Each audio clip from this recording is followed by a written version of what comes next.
Tijuana, Mexico. A city of contradictions. Borderline wealth and borderline despair, where the glittering lights of nightclubs reflect off broken bottles in the gutter. Where glass towers rise against the Pacific winds, but only blocks away children play barefoot in alleys littered with needles and bullet shells. Tijuana was a gateway, a crossing point between two worlds, Mexico and the United States. But it was also a trap. A city where the line between survival and sin was thin as cigarette smoke, and where fortunes were made not by working, but by taking. The Arellano Félix brothers were not born criminals. They were born into a Mexico that had already chosen their path for them. A Mexico where the government was corrupt, the police for sale, and the law something you could buy or kill. 7 brothers, 1 family, and together they would rewrite the rules of power on the border. Each brother carried something different into the storm. Ramón carried the guns, his name whispered in fear, a trigger always ready to be pulled. Benjamín carried the maps, strategist, organizer, the one who saw the chessboard beyond the chaos. But Eduardo carried something far more dangerous. He carried intelligence. He carried patience. He carried the mind of a man who understood systems, structures, and weakness. Before the blood, before the empire, before the name Arellano Félix became a curse in Tijuana, Eduardo was simply a boy who wanted to study. Unlike his brothers, he wasn't fascinated with violence. He wasn't chasing fast money or the thrill of control. He was chasing knowledge. He studied medicine, a doctor in training, a man who was meant to heal, to operate, to bring life into a world that only seemed to deal in death. His classmates remembered him as disciplined, almost cold, methodical. He didn't laugh much. He didn't drink much. He studied. He observed. He built a mind that was sharper than a scalpel. But in Mexico's underworld, knowledge is never neutral. The same mind that could cut into flesh and save a life could also learn how to build an empire of crime. Because in Tijuana, survival wasn't about dreams. It was about power. And power didn't come from diplomas or degrees. It came from connections, from guns, from money, from the willingness to cross lines others were too afraid to cross. Eduardo saw this, and somewhere between anatomy textbooks and nights spent listening to his brothers whisper about smuggling routes, he made a choice. He wouldn't heal bodies. He would weaponize them.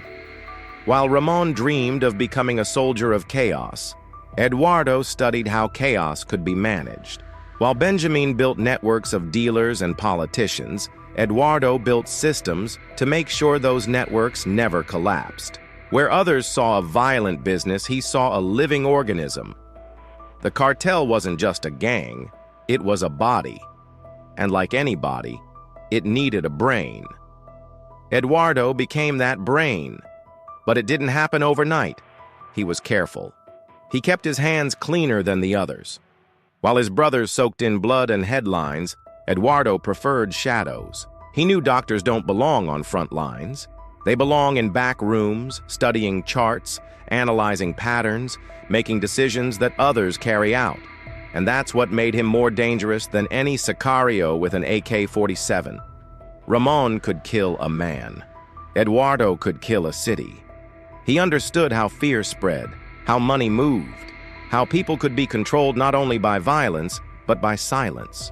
And as the Tijuana Cartel began to rise, Eduardo carved his place not as the loudest or the most feared, but as the indispensable one. Because in the Mexican underworld, brutality creates chaos, but intelligence, cold, calculating intelligence, turns chaos into empire. Eduardo was that intelligence. He was the quiet architect, the one who saw the cartel not as a collection of criminals, but as a structure with arteries and veins, with rhythm and balance. And he was determined to keep that body alive, no matter how much blood it needed to consume. A doctor by training, a strategist by nature, a criminal by choice. The streets of Tijuana gave him his education, but the cartel gave him his calling. And in the world to come, Eduardo Arellano Félix would prove a truth no one wanted to admit. That sometimes the most dangerous man in a cartel isn't the one with a gun in his hand. It's the one with a plan in his head. Unlike his brothers, Eduardo wasn't loud. He didn't wear gold chains, didn't throw wild parties, didn't spray bullets into the sky to announce his arrival. He didn't need to. Where Ramón loved chaos, Eduardo demanded order. Where Benjamín built the empire's outer walls, Eduardo reinforced its foundations. He was the balance between madness and method, the hidden gear inside the machine. He rarely carried a gun. He didn't need to fire the shots.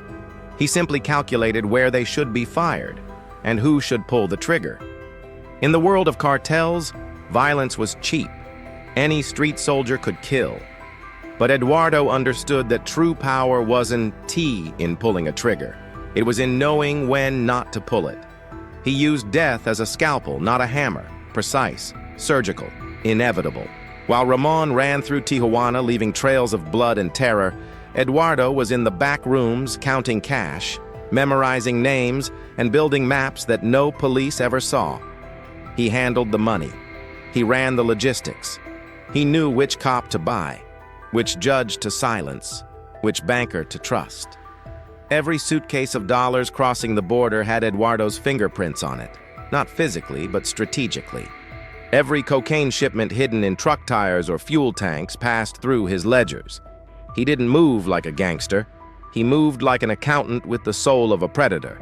And when someone had to die, Eduardo ensured they vanished as though they'd never lived.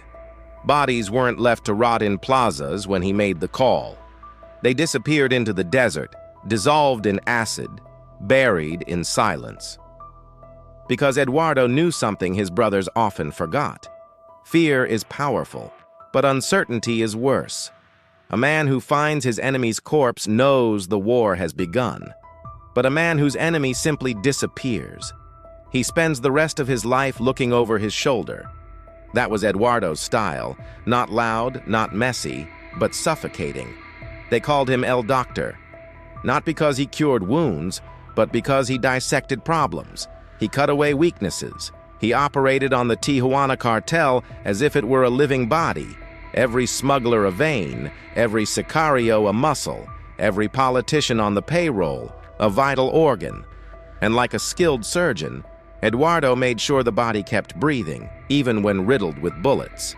His brothers relied on him more than they admitted. Ramón may have carried the guns, but without Eduardo, the bullets had no target. Benjamín may have drawn the maps, but without Eduardo, the routes collapsed.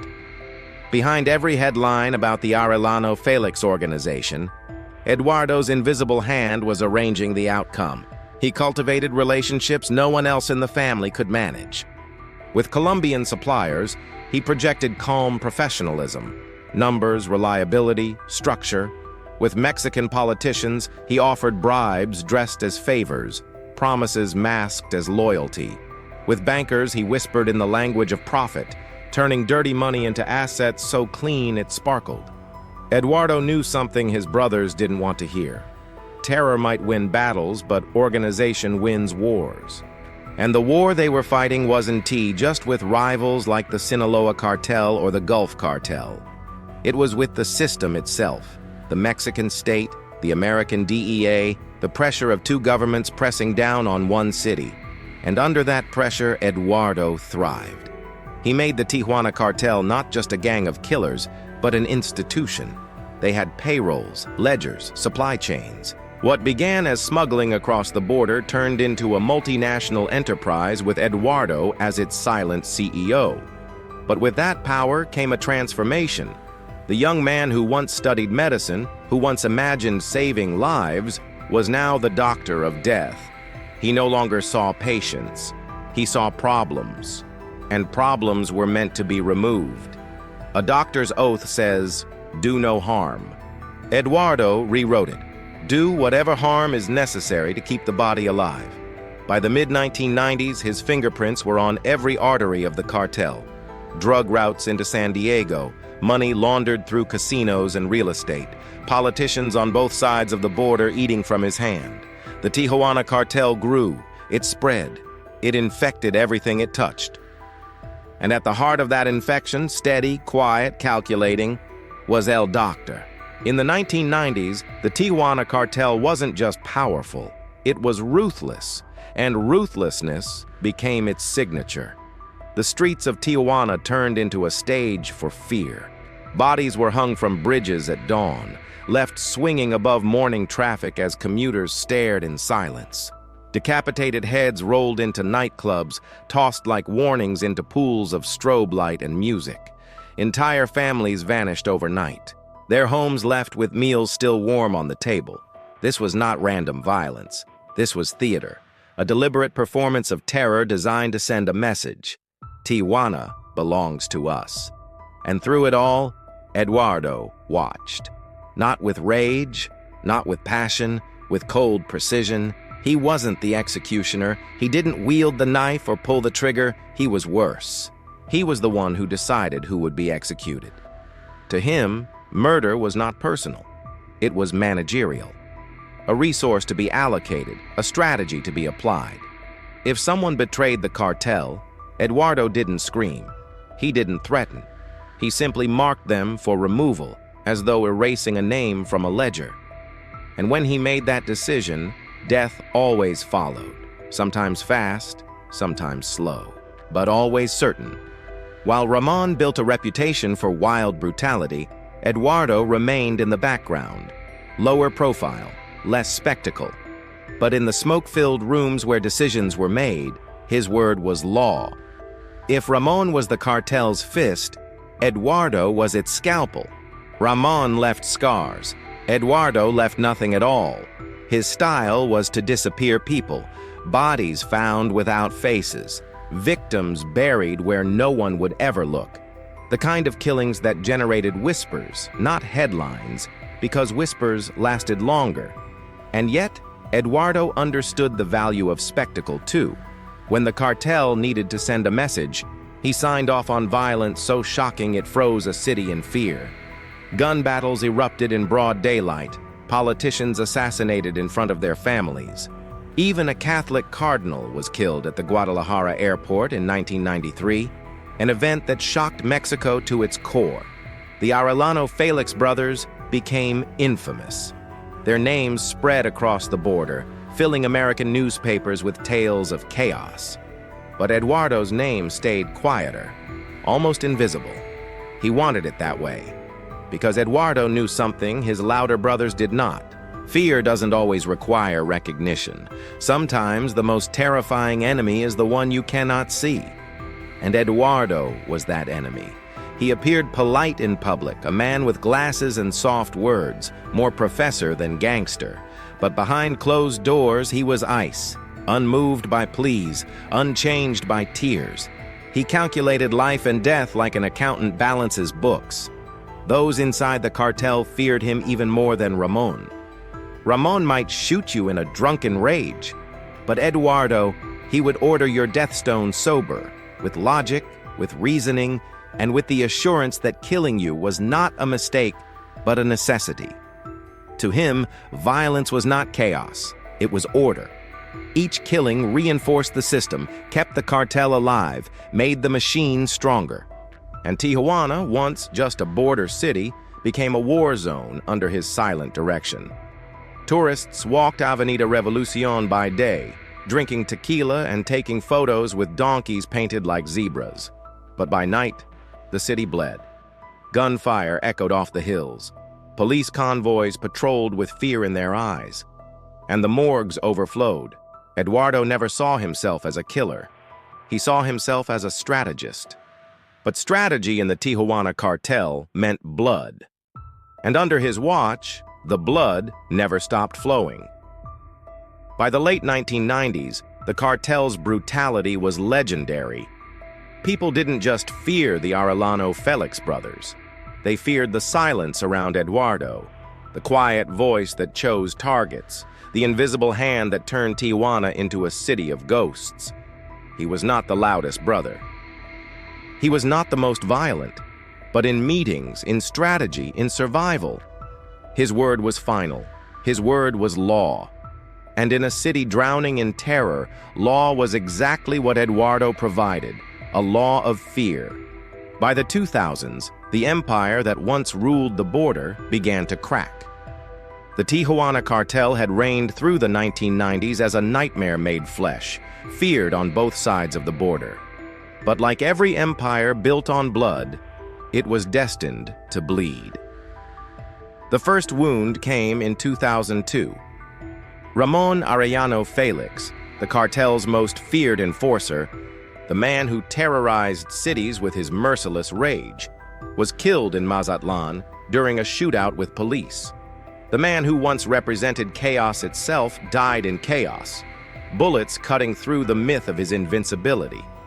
With Ramón gone, the cartel lost its fist.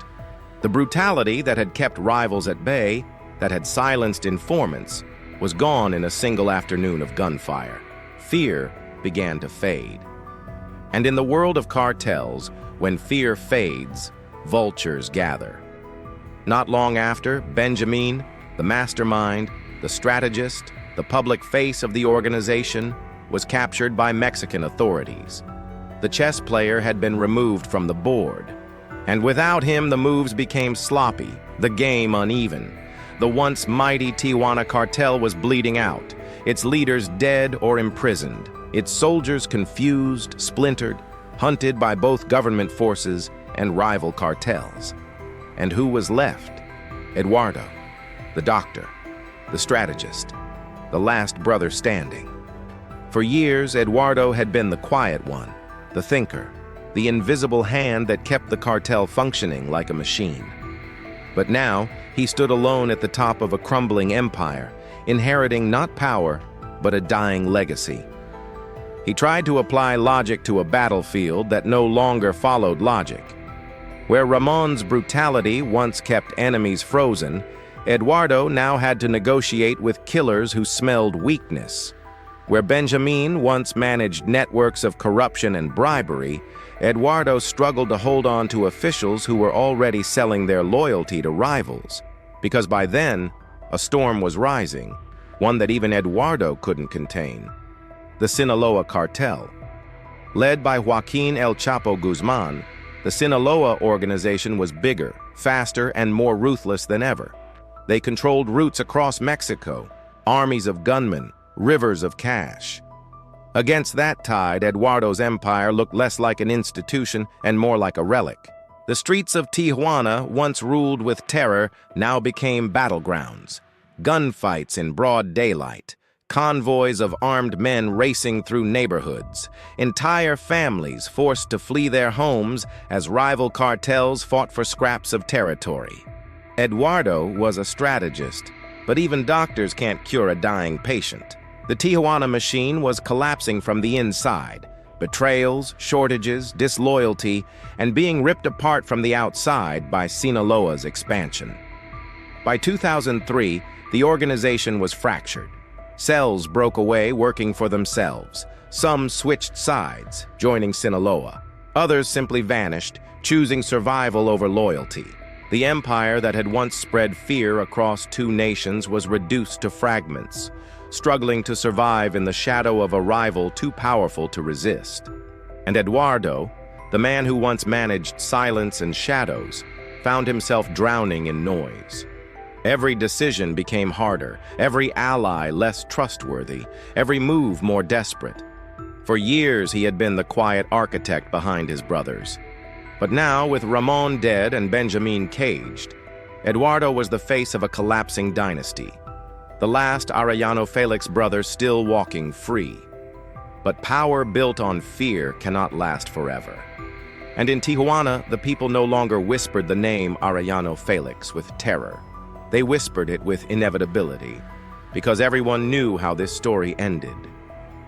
The Arellano Félix organization, the cartel that once ruled the border like kings, was dying, and no doctor, not even Eduardo, could bring it back to life. By the mid-2000s, Eduardo Arellano Félix was a man living on borrowed time. The empire had withered.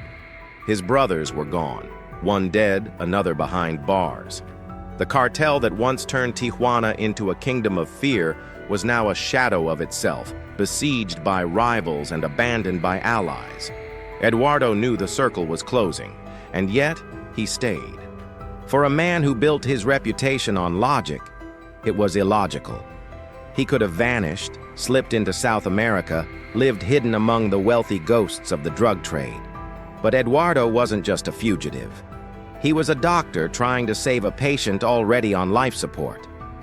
And that patient was the Tijuana Cartel. Mexican intelligence agencies had been tracking him for months.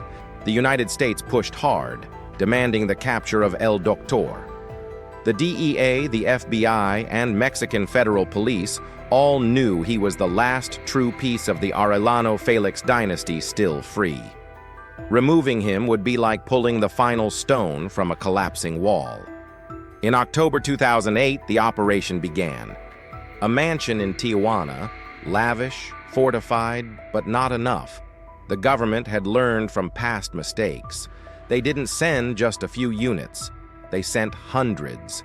Armored vehicles sealed off streets. Helicopters circled above. Soldiers crept into position. Neighbors awoke to the sound of boots, radios, and the roar of engines. Inside, Eduardo realized the inevitable. Gunfire erupted, short, sharp bursts echoing through the night. His guards fought, but it was brief. The mansion shook with the sound of bullets tearing into walls, windows shattering, doors collapsing. And then, silence. No blaze of glory, no desperate last stand. Eduardo Arellano Félix, the man who once directed an empire of blood, chose surrender. He walked out alive, escorted by soldiers with rifles pointed at his chest. No dramatic escape tunnels like Joaquin Guzman, no spectacular firefight like Ramón, no speeches, no threats. Just a man in handcuffs, staring at the ground, watching the empire he built turn to dust. The images went around the world. The doctor of the cartel being shoved into the back of a military truck. His face calm, almost resigned. It was the look of a man who knew history had finally caught him. For Mexico, it was a victory. For the United States, it was a chance. Because Eduardo wasn't going to stay in Mexico. The Americans wanted him and they would get him. After years of paperwork, negotiations, and pressure, Eduardo was extradited. Flown across the border not as a kingpin, not as a cartel boss, but as a prisoner. In U.S. courtrooms, the narrative changed. He was no longer a shadowy figure of Mexican folklore. He was defendant Eduardo Arellano Félix, charged with money laundering, racketeering, conspiracy to traffic narcotics. The same man who once silenced judges and bought politicians now stood before judges he could not reach in a system that would not bend. The trial revealed the depth of his role. Testimonies painted him not as a killer, but as something colder, the intellectual spine of the Tijuana Cartel. He managed the money flows, the logistics, the negotiations. He kept the organism alive when others only knew how to shoot. But in America, intelligence was no shield. It was evidence. The same skills that made him invaluable to the cartel became the blueprint of his conviction. Prosecutors called him a surgeon of crime, a man who operated not with scalpels, but with ledgers, bribes, and orders written in silence. The verdict was guilty. Eduardo was sentenced to decades behind bars. Inside prison walls, the man who once orchestrated millions, who could decide with a word who lived and who died, was reduced to a number in a system he could not control. His empire scattered, his brothers gone, his name fading into history. There was no redemption arc, no triumphant return. Eduardo Arellano Félix, the last great survivor of a bloody dynasty, ended not with a bullet, but with the clink of chains. A surgeon of crime, dissected by the very system he once believed he could outsmart. Today, Eduardo Arellano Félix sits in a prison cell. No fortune hidden away, no cartel at his command. Just the long hours of a man left with nothing but memories. Memories of a dynasty that once ruled with iron and fire. The Arellano Félix brothers had built Tijuana into a kingdom of shadows. For years, they were untouchable. their names whispered like curses across the borderlands. And Eduardo, El Doctor, was the quietest of them all, yet perhaps the most dangerous. But dynasties do not last forever. Empires collapse. And now, decades after their rise, the Tijuana Cartel is a broken machine, splintered, weak, absorbed into the larger wars between cartels like Sinaloa and Jalisco. What remains are fragments, scattered crews still using the old name, but without the fear that once paralyzed an entire city. Still in Tijuana, the shadow of Eduardo lingers. Not in his face, few even remember what he looked like, but in the silence of the people. In the empty stares of those who lived through the 1990s, when bridges carried bodies and plazas echoed with gunfire. The memory is buried, but not gone. Taxi drivers still recall the days when a wrong turn could end with a bullet. Shopkeepers still remember paying taxes to cartel collectors. Families still carry scars from disappearances that were never explained, but always understood. And in whispered tones, they speak of the man who orchestrated it all from behind the curtain. Eduardo Arellano Félix, the doctor who chose not to heal, but to kill. To many, he represents the coldest truth of the Mexican drug war. Violence alone does not build empires. Guns and soldiers can win battles, but it is men like Eduardo, the thinkers, the calculators, who win wars. He never raised his voice in the streets. He never brandished a weapon for the cameras. His violence was invisible, expressed in the quiet order of a ledger or the whispered instruction of who should live and who should die. And perhaps that is why his ghost feels heavier than his brothers. Ramon's brutality ended with a bullet. Benjamin's authority ended with handcuffs. But Eduardo's shadow remains because he was the mind, the silent surgeon who made the cartel breathe. Even today, young criminals in Tijuana hear his name and study his methods. They do not idolize his violence, but his discipline, his ability to keep order in a business built on chaos. In their world, he is not remembered as the loudest brother, but the smartest. And that is a legacy far more haunting. Yet Eduardo himself is no longer a kingpin. Behind concrete walls and steel doors, he is simply another inmate. The man who once had politicians in his pocket now waits in line for meals. The man who once directed millions now counts the hours of the day. Power stripped away, influence gone. What remains is history. And history in Mexico always whispers. Because in Tijuana, the name Arellano Félix is still a wound. A reminder of when the city was not simply a border crossing, but a battlefield. A place where medicine turned into murder and strategy into slaughter. The people remember, and history remembers. In every cartel there are killers, but the deadliest weapon is the man who tells the killers where to aim.